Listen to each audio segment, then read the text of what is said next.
What's going on YouTube? It's Teej, back again with another video and back for another episode of the Hurry Up Offense. Unfortunately this week it is just myself, no Mason, no JT. Those guys had some other scheduling conflicts basically, so don't have my two co-hosts. I do appreciate them jumping on every week. So they do this pro bono, so let's go ahead and give them a week off. And let's go ahead and preview week 11, why don't we? So let me hear your favorite picks and favorite bets as we go throughout this video. What are some of the player props you're looking forward to? What are some of your early leans? And of course, let me know who your favorite team is and how you think they shake out this upcoming week of NFL football. So we start with Thursday Night Football, and man, oh man, this is such a great game. And it feels like we've been overdue for a great Thursday Night Football game, and man, did we finally get one here. We got Ravens and Bengals. Ravens favored by 4 is a pretty interesting one. We'll see the health of T. Higgins obviously going into this one. Short week doesn't help anybody. Oh man, this is tough. The Ravens have been playing some good football other than basically the second half against the Browns.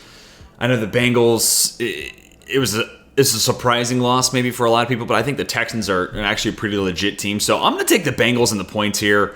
I like both these squads, don't get me wrong. But I think when push comes to shove, I'll just take the side. If I don't have a clear lean, I'll take the side getting the points. Man, this is going to be fun, though. Mike Macdonald has been one of the best defensive coordinators of football, and he's going to have his hands full with how the Bengals have looked. Even last week where it wasn't perfect, it was more Cincy of old than it was Cincy week 1 or week 2 of this NFL season. So excited to see that matchup, no doubt about it. I'll take the Bengals getting the points.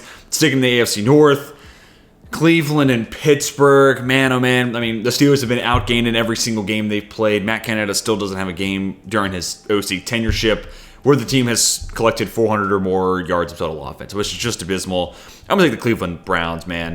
Myles Garrett's going to own whoever he's lined up against. Browns down both tackles. This is going to be tough trying to, contain Alex Highsmith and, TJ Watt, but nevertheless, I think that Browns defense is legit. I think that secondary is really, really good. It's going to be hard to find separation for Pickens and Deontay Johnson. Kenny Pickett's going to hold on to the ball a long time. You can't do that against this Browns defensive line. I think it's just an abysmal matchup there for Pittsburgh. So give me the Browns, and I'll lay the 4 points.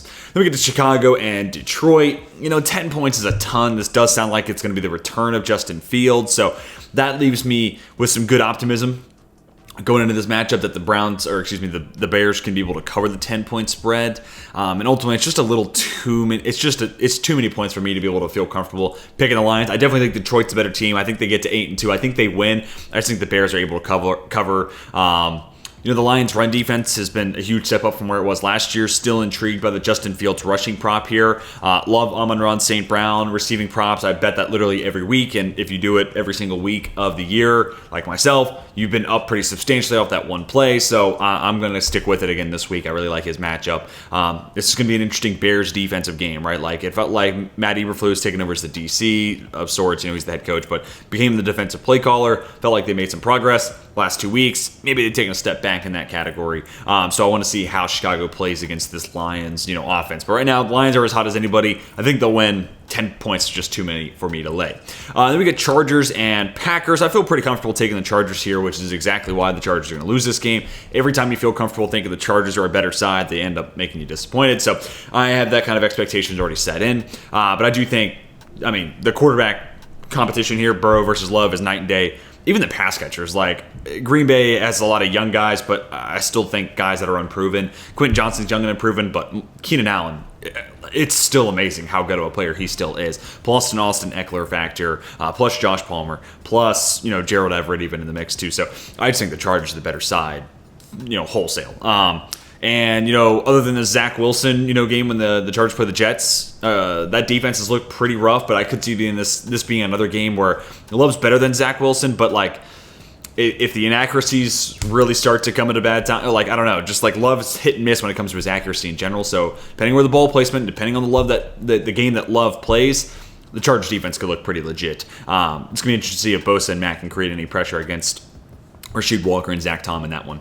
Dolphins, Raiders, 12 points, Brad. Man, this does feel like a new-ish Raiders team, but as good as that defense has played and they've exceeded expectations, I think this is a different beast. This is one occasion where I don't mind laying the points. I just can't see Aiden O'Connell going toe-to-toe with this, Tua Tagovailoa-led Tyreek Hill starring, featuring offense, so and even with the Raiders and how well their defense has maybe turned around mid-season, they haven't gone up against a team with this much speed. This is going to be a different beast. I think Miami wholesale is a better team. And this just kind of makes sense. Like, this is the natural, means for regression here for the Vegas Raiders. This is when they kind of come back down to earth. So I think this one makes a lot of sense. 12 points is a lot, but I'll take the Raiders there. Speaking of a lot of points, my goodness. As of right now, I think it is supposed to be Tommy DeVito starting next week. If it's Matt Barkley, give me the Giants here. If it's DeVito, I'll reluctantly take the Commanders.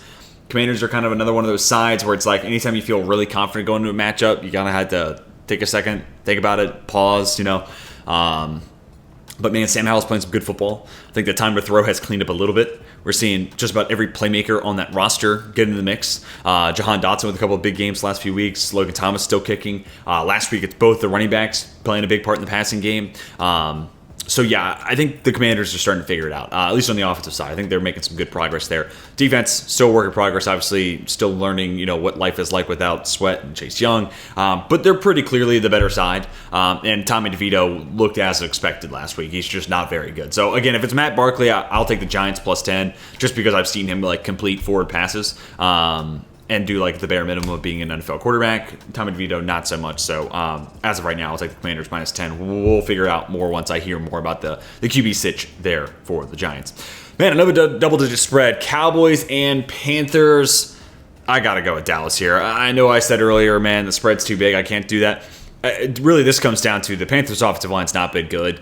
And if you don't have a good offensive line against this Dallas pass rush, you don't get off the ground. The plane doesn't get in the air. And I think that's going to be the same issue here. Micah Parsons is going to be an absolute headache for Ikem Ekwonu, who looked pretty good year one. This year's taking a big step backwards in regards to pass protection. So I think it's just a tough matchup. And ultimately, I think with that much pass rush in the face of Bryce Young, who is smaller, attacked the middle of the field pretty well at college, it's a different piece in the NFL level. This is a game where if you take away that intermediate throw from Bryce Young, and this is a Dallas team that deflects a lot of passes too, so even the underneath stuff isn't really there as much as it would be against any other defense. Yeah, I just think this is a really, really bad matchup there for Carolina. And, Dallas, I think, has enough offensive firepower to where even if the Panthers put together a pretty good game, they should be able to cover the 10.5. All right, next up, Jags and Titans. I'm going to go with the Jacksonville Jaguars just because they kind of need this game. That being said, AFC South matchup, it's going to play weird. Wouldn't shock me if this is, one of those games that ends up being 19-17, super low scoring. The Titans defense figures it out. And Will Levis doesn't throw the game away, which still kind of a Will Levis update.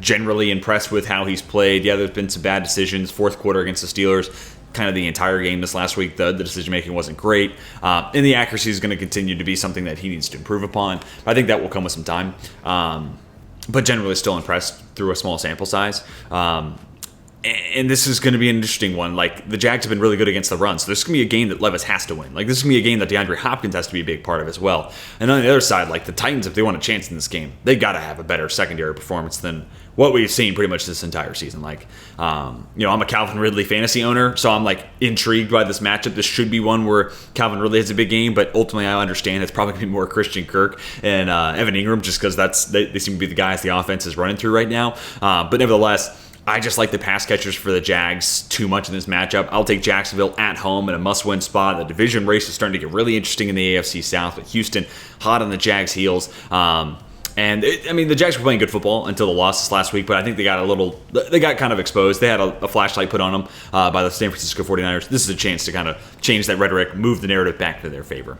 All right, 4-point spread here. Houston Texans, Arizona Cardinals. Look, Arizona looked substantially better with Kyler Murray under center. But I think we all could have expected that. And also, the Atlanta Falcons with the combination of Taylor Heineke, Desmond Ridder, they're not C.J. Stroud. And through the last 2 weeks, C.J. Stroud's the highest graded quarterback in the NFL using PFF numbers. This kid's playing legit football right now. They got great pass catchers. It sounds like Nico Collins might be back. Noah Brown's been hooping. And Tank Dell continues to be great. And then you get Dalton Schultz, and you got Devin Singletary having a career game on Sunday.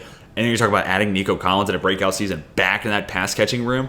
Yeah, I really like where this offense is at for Houston. I'm actually going to bet this as soon as I end this recording, just because I like this line so much. And I've already made a handful of bets. I can't believe I didn't snag this first time around. Again, Kyler Murray's a big-time player, and he looked awesome in his first week in the return from the injury that ended his year a season ago. He looks like the same Kyler Murray. He looks like the guy that lead the franchise. Ultimately, even with that said, C.J. Stroud's playing just as good as any other QB in the league right now. And then you compare the rosters. I think Houston's got the edge there. Then we get on to, and it's also an interesting game, though. Like, the Cardinals have a lot to play for, right? Like, they have Houston's first round pick, so they have a lot of incentive to take down the Texans in that one, which always makes it fun for me as a draft geek. Then we get Tampa Bay and San Francisco, 11.5 points, man. That's a ton. And you know what? I don't think the Bucs have been as terrible as, maybe I thought they would be preseason, and the record feels about right now, honestly. Like, they're a slightly better team than I thought. They're kind of in that running to maybe steal the NFC South away from the Falcons or the Saints. Baker Mayfield's playing fine, especially when he's targeting 13, right? Like, if he's looking for Mike Evans, good things tend to happen. Would love to see more out of Chris Godwin this week, just to kind of diversify the portfolio of that offense. And this is going to be a game where I think the foregone conclusion is the Bucs have struggled to run the ball in general. So it's not going to happen here against San Francisco. So I hope they just don't even bother with it. And I think the offensive line's held up for the most part this year. This is obviously going to be a great task. Chase Young looked awesome in his first game in San Francisco. Plus, the addition of Randy Gregory about a month ago. And, of course, the existing entities that are Nick Bosa and Eric Armstead. If the Bucs offensive line does their part, I feel confident with them being able to lose, within 11.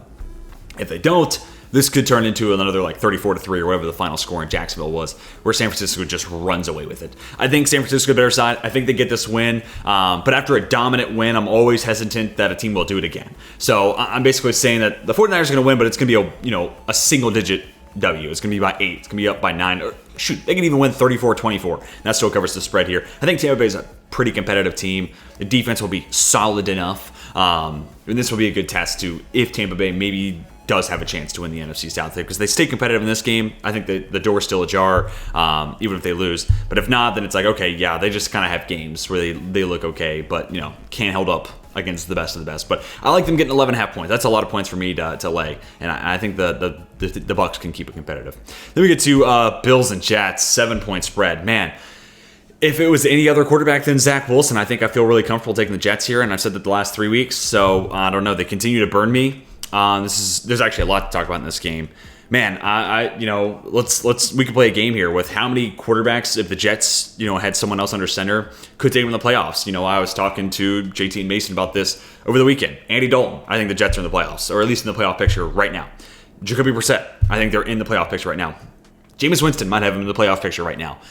Zach Wilson's just not it right now. And actually, when it comes to EPA per play, which is more of a team-driven stat, in my opinion, than it is just solely on the quarterback. But nevertheless, let's go ahead and break my rule here.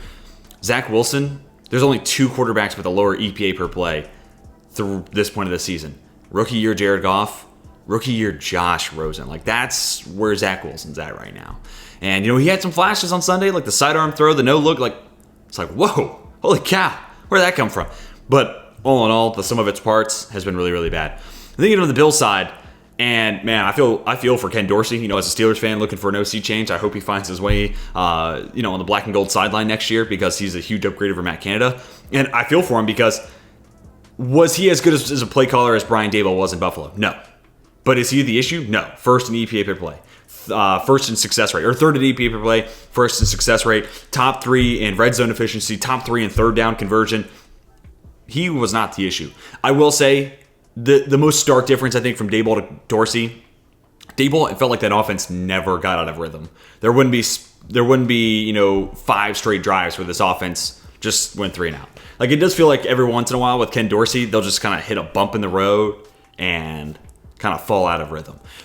So that's kind of the downside. And I think a lot of people anticipated they would go a little bit more run heavy after they paid Josh Allen, and it kind of feels like Dorsey didn't want to do that. But at the same time, they can't use Allen's legs as much, so the run game became even less substantial under Dorsey than it was under Daboll. That being said, this firing of Ken Dorsey, when you look at all the stats, and Ken Dorsey's not the guy who had 12 men on the field. He wasn't the 12th man on the field, right? He wasn't the one who called a cover 0 blitz, leaving Teron Johnson one-on-one to be burnt by Jerry Jeudy off the line of scrimmage. That wasn't his call. So this felt like kind of a decision where someone came into the ownership, probably came into Sean McDermott's office and said, someone's got to go. It's either you or you can point us in the direction of whose head's going on the chopping block. And it kind of felt like Dorsey was the guy to catch the short end of the stick. But now it's going to be interesting to see this offense under Joe Brady. I'm going to take the Bills just because I can't trust Zach Wilson. And ultimately, if they win this game 14-3, that covers the spread. And I think there's a little bit of a fire under the Bills' ass right now. They need this win. to be able to just stay alive in the playoff picture. Otherwise, I think there's a legit shot that maybe Houston makes it and the Bills don't, which who had that on their bingo board coming to this season? So the Bills need this one. Got to win by 7. I'm willing to lay the points here because I do think they're the better side, especially when you take into account Zach Wilson. Seattle and the Rams, I'm kind of surprised this is basically just to pick them. I'll take Seattle right now. I don't know the status about Matt Stafford versus Brett Rippon or Carson Wentz or anything. It does sound like it's gonna be Stafford, so that definitely makes this a little bit more plausible to pick them. This was one of the surprising games week 1. This was the most surprising game week 1 where Seattle just laid a major dud. I think they've learned a lot of lessons. Devon Witherspoon will get either Puka Nacua or Cooper Kupp, whoever ends up playing in the slot. So that takes away one of those two guys. Then you just need Tariq Woolen or Kobe Bryant to take away the other. And as long as Geno Smith's not chucking the ball to the defense in the red zone, I feel like they're the better roster as a whole. Plus, the Rams won the first. I think these two teams with Stafford healthy can be, I think Seattle's a better squad. But they can be close enough to where I could see where, division, matchup, a split makes sense. So I'm going to say Seattle evens this series up on the road in Los Angeles. And then we get to our Sunday night football game. Vikings and Broncos. I'm going to take the Minnesota Vikings. This is one half of my lock of the week, which I will also showcase some of the other locks of the week for Mason and JT. But one half of it is going to be this Minnesota spread, teasing them out to 8.5. The Broncos have been a good story. I think that defense has really figured itself out. The offense has been efficient enough. I think Sean Payton's doing a generally good job calling plays there. But really, the defensive turnaround is why the Broncos are favored in this game. And I think that can be legit, but also KOC is in his back. Kevin O'Connell is as good a play caller as there is right now in the NFL, point blank and simple. And I think Dobbs' mobility, just one extra wrinkle in the offense you got to account for. Maybe we see Justin Jefferson, but even if we don't, you got Powell making plays. You got Jordan Addison looking awesome. T.J. Hawkinson breaking records for the Vikings. And I think Ty Chandler's legitimately... It's a little concerning that Ty Chandler hasn't broken out yet and been the best guy in that backfield. But to me, he's clear-cut, the best running back they have. So hopefully we see even more Ty Chandler, because then I think that's an upgrade at that position as well. So yeah, barring any crazy injuries that happened during the middle of the week, I really like the Vikings getting points here, but I really like them as a teaser leg, which we'll kind of come back to in regards to locks of the week. And then we get to Monday Night Football, Eagles and Kansas City Chiefs. For right now, I'll take the Kansas City Chiefs.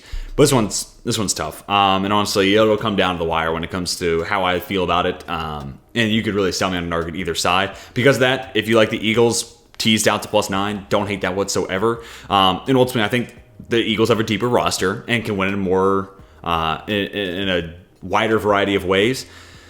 I'm just going to believe in Patrick Mahomes. And I think this is a game where, hopefully Travis Kelce is a big part of that offense, right? I don't think the linebacking core for the Eagles is all world. I think Brandon Morrow has been a pretty good player, but this should be a matchup on paper that Kelce should be pretty good in. And they just need a couple big plays from receivers, whether it's Rashee Rice or it's Sky Moore, maybe not dropping a football for once in his life, or it's Kadarius Toney, whoever, and VS getting behind the defense. They need one or two plays from receivers. And if they get that, then I think they're going to be okay. I could also see where this is a big game of run game focus for Kansas City, just trying to keep the Eagles on their toes that much more. Easier said than done against that Eagles front, but I think if Kansas City has a couple drives early where the run game looks solid, that could diversify the portfolio enough. Also, this is just a great Kansas City defense. This is a really, really solid unit. It's going to give the Eagles offense as much as they can handle. So, honestly, this is as close a battle as we're going to see this entire season. So I'm so beyond excited for this Monday night game. For right now, I'll take the Chiefs at -3 because I don't get too often, but you could totally sell me on one the other way. This is probably a game I'm more so looking for player props and trying to find a game script that I like there more so than playing the spread or the total one way or another. All right, now let's go ahead and round out the video by talking about some of our locks of the week. Had to double check real quick. So we'll start with Mason. He's going to take the Cowboys -6.5, the Dolphins -6.5, and then Texans money line in a 3-team parlay. So basically, Dallas to win by a touchdown, Miami to win by a touchdown, and then Houston to win outright. And then for JT, he's a Vikings fan. He's rolling with his Vikings in a money line play. He thinks they're just outright going to win over the Denver Broncos. So they're the locks of the week for those two guys. They are a Bills, loss away from having both their locks hit last week. So hopefully we get some better luck this week. For me, I'm going to go with the teaser. That's what I do every week. Vikings out to +8.5. Don't see the Broncos winning by 9 or 10 in that game if they win at all. And then I'm going to take the under in this Kansas City game, which may surprise people. But if you tease the total up, it gets to 51.5. And these are two teams who, yeah, they have good offenses. Kansas City, honestly, is winning games more with their defense than they are with their offense. And, Jalen Hurts is a little banged up. And, honestly, I feel like we still haven't seen a truly great Eagles offensive showing, even for just like one half. Like, there were halves last year where it was like, dude, the Eagles are up 30-0 at halftime. What is going on there? And it's just like they're just completely and utterly dominating whoever they're playing. We haven't quite seen that. Not even for a half, let alone a full game. So I think these two teams, this is going to be a more defensive stalwart. And 51.5 is a good amount of points too. So, we're talking about like 24-21, clearly, pretty clearly and comfortably still hitting that under. So I'm going to go Vikings to 8.5 and then under 51.5 in that Eagles-Chiefs game. I think that's ultimately going to be a good defensive, grinded out type of Monday Night Football game. Some of the other plays that I really like this week, just to get you guys out of here, with some plays that I like. We mentioned Amon-Ra St. Brown. I'm interested by his props. Love the Texans. -4. I've already played that. Like I said, I would. You could convince me on the Jags being a teaser leg, maybe even Miami too, because I could see them winning by a touchdown. I also thought about the Chargers as a teaser leg. Yes, you're going through 0. There's not a lot of value there, but Green Bay is not beating the Los Angeles Chargers by more than 3. So that's where I feel like there's some extra comfort. You're either getting Los Angeles in a win or they lose by 3. And in a teaser, Chargers +3, you still get the win even if they lose it by exactly 3. So those are some of the plays. And then Thursday Night Football, I'm intrigued by Jamar Chase in this one. Lamar Jackson rushing props. Trey Hendrickson a little banged up, so I could definitely see where Lamar's kind of maybe the player I'm looking to bet, both through the air as well as a runner. And then, Zay Flowers. I could see Zay Flowers having a pretty good game. Yeah, just some of the plays I'm maybe looking at there for Thursday Night Football. But, guys, that's going to do it for the solo episode of the Hurry Up Offense. Apologies again, no Mason or JT this week, but, schedules, sometimes they get in the way. Hoping to have them back next week as we preview Week 12 of the NFL season, so be sure to come back next week when we do just that. But until then, my name's Teach, and we are signing off.